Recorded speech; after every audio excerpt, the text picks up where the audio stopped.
Today, the Alabama State Board of Education passed a resolution that should be of concern to everybody. This is the resolution.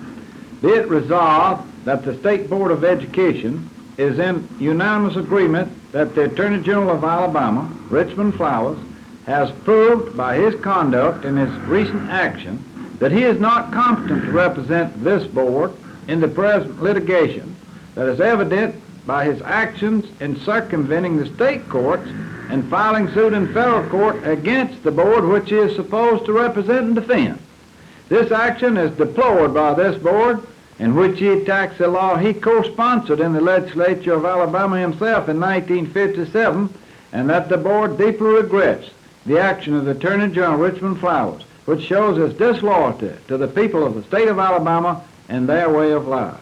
We pledge our every effort to the people of Alabama to continue to defend the people of this state against all efforts to destroy our public school system as now constituted. To the State Board of Education in ordering the County Board, Macon County Board of Education, to give grants and aid to the pupils of Tuskegee. When they place this as an order, they attempt to show or to exercise powers that I do not believe the State Board has. In this way, they have exercised powers over the county boards that would show them as a supreme ruler in power over the county board. If this is so, then the suit that has already been filed, Charles, this suit is already in court where an injunction is asked by the federal government to enjoin every school board, every county in Alabama from operating a segregated school. It is asking that every county in the state of Alabama, every school district, furnish a plan of desegregation within a reasonable time. And this is already in court, has already been asked for, and the judge has held it for a later date. I shall attempt to definitely prove that the state board does not have that authority. They cannot order school boards, and consequently hope to get all the other counties out. If the schools in Macon County are lost, we shall do everything possible to prevent these fires from spreading to the other counties.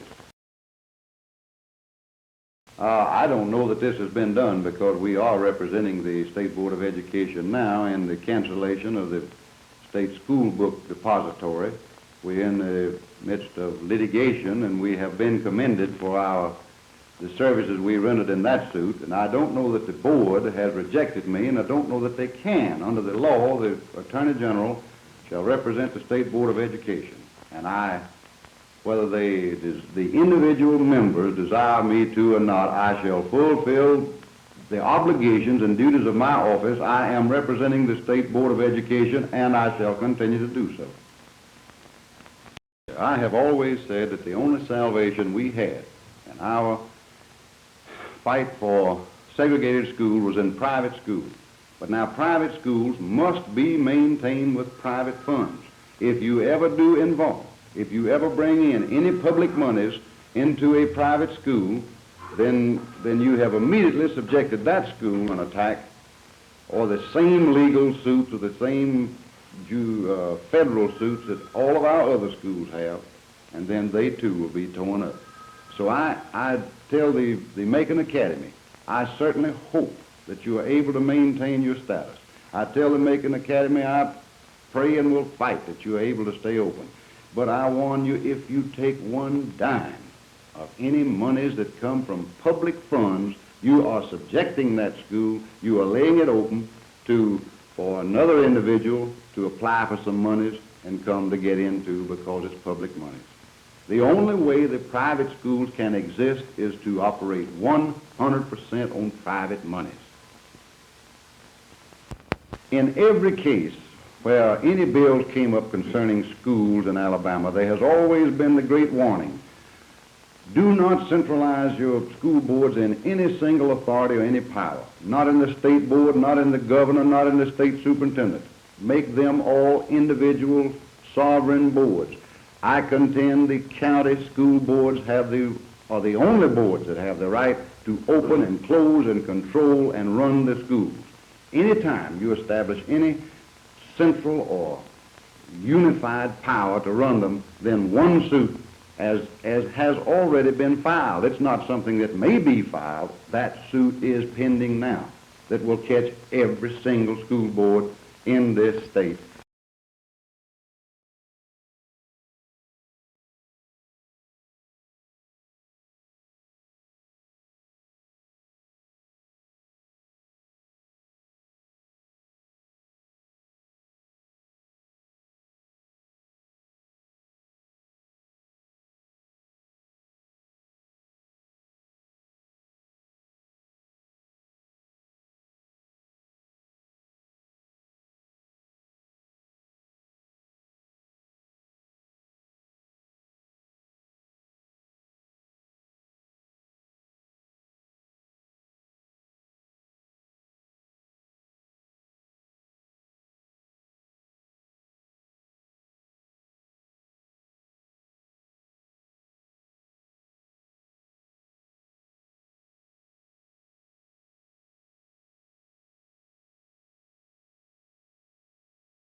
Well, we're going to stand up for the people of Macon County and of Alabama, and we plan to resist, and we will do so in a manner that will impress all of them that we are not going to take all of this lying down. We, of course, may are forced to take many things, but they can't make us like it.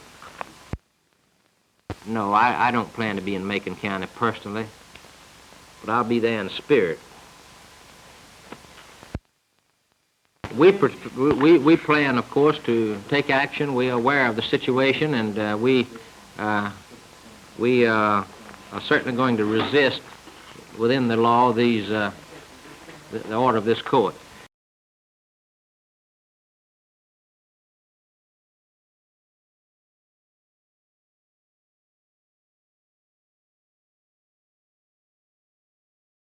Judge Frank M. Johnson's order to admit 6 of the 12 students at the close of Tuskegee High to Shorter and 6 to Notasulga is an order of spite.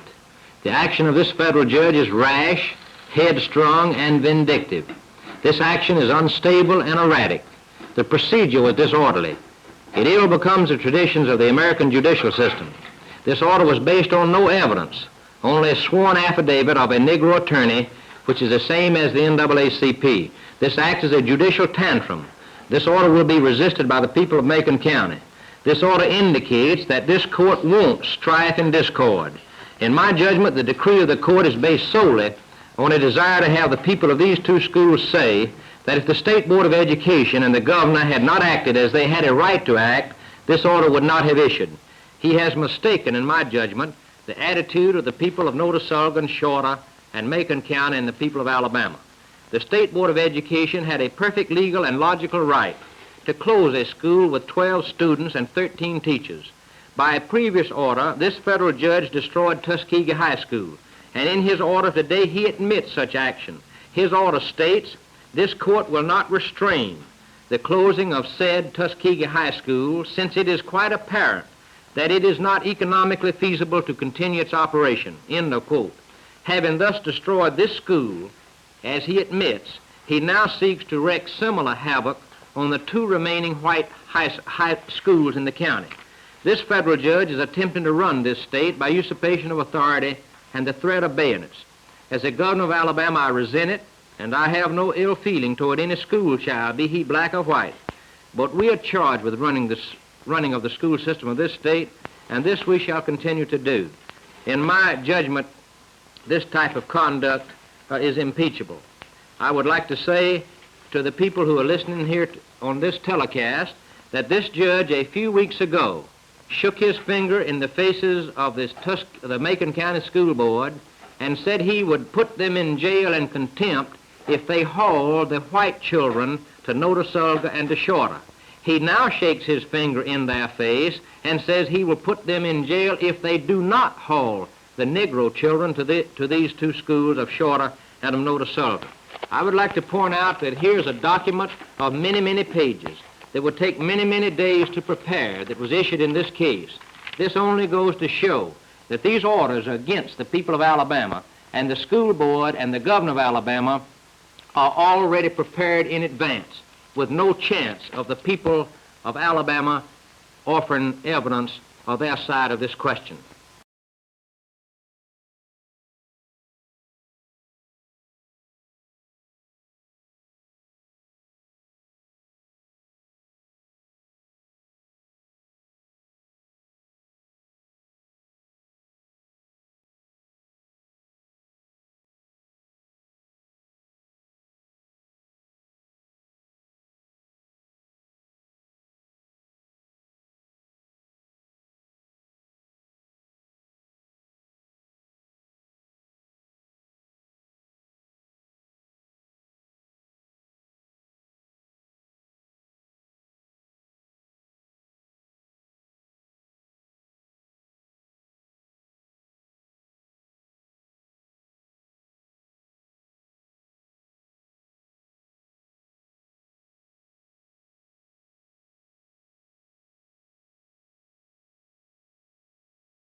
This order is certainly appealable, and I'd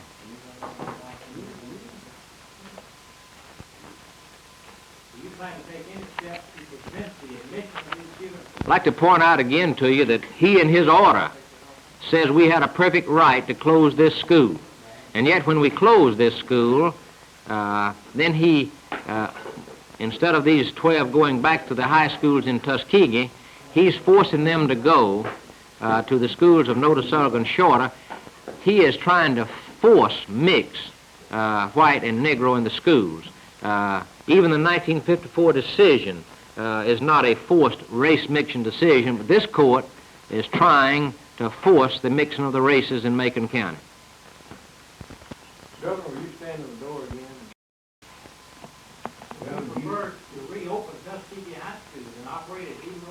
Well, the State Board of Education would have to be consulted on that because that was a unanimous action of the State Board, including the Superintendent of Education, and of course I could not speak for the State Board. Well, I haven't considered any matter really in that regard. Governor, do you intend to send state troopers to Shorter and Notasulga in the morning? Well, we, of course, intend to resist this order in the proper manner, and we are aware, of course, of this situation, this spiteful order that's been issued against the people of Macon County. In other words, this federal judge just wants to show the people of Macon County that he can make them race mix against their will.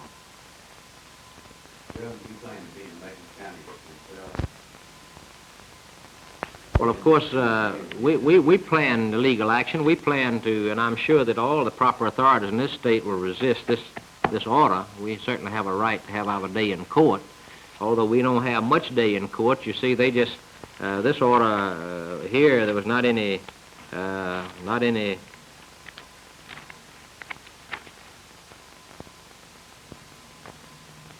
In other words, it appears that this judge was glad that this school was closed because it would give him an excuse to interfere with the other two schools. In fact, I think that he's acting vindictively and spitefully.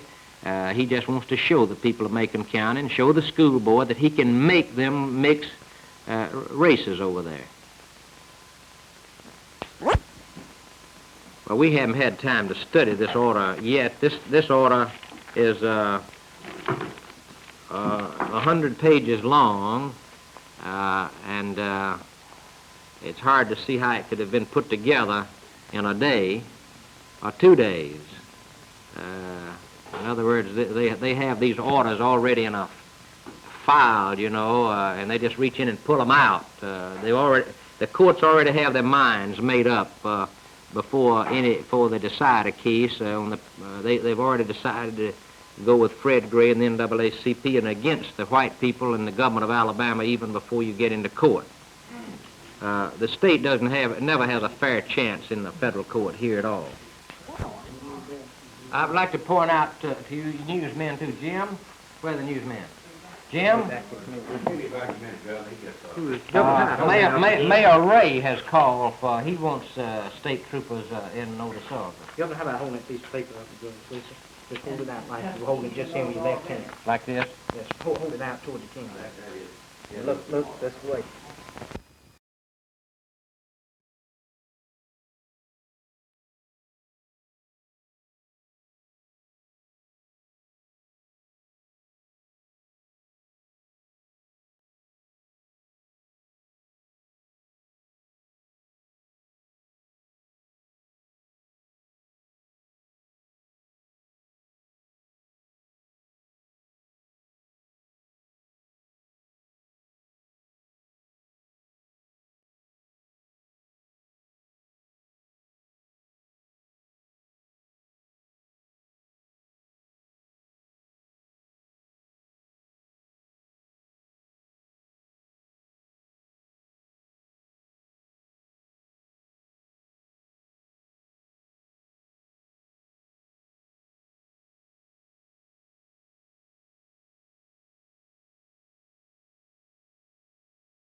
I'm going to leave on a trip to speak and to seek industry for this state.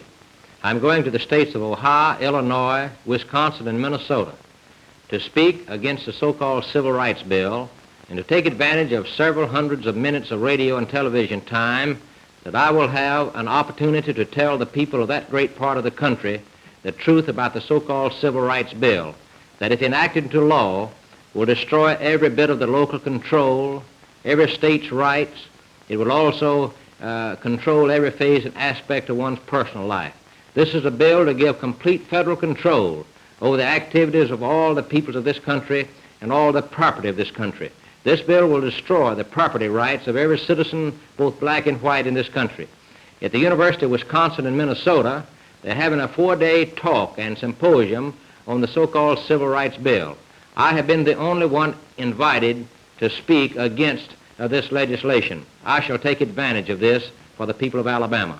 We have 12 industry conferences set up with 12 different industries that have been negotiating with the State Industrial Development Board about the prospects of bringing an industry here to the state of Alabama. We found that on our industry-seeking tour to the west that we're going to get at least 2 new industries out of this trip, and one of these industries is going to be a multi-million-dollar industry that is going to announce in Alabama within the next few weeks.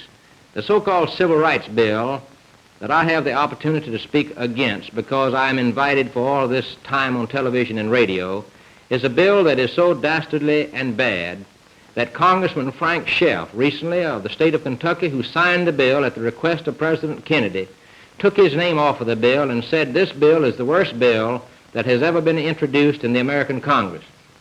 I know that you, the people of Alabama, stand with me on this trip for the simple reason that no other governor in a long time has been afforded this opportunity to come and speak against these matters and for that which you and I stand for in this great state. This trip will be physically exhausting and mentally exhausting as the other trips were. But knowing that you support this trip and this effort, I'm, of course, happy to carry out my obligation and promise to you in the campaign for governor to stand up for the people of this state and for the American way of life throughout the length and breadth of this country, and to also seek and tell these new industry prospects that Alabama is a land of free enterprise, and that we want jobs for all of our people, both black and white.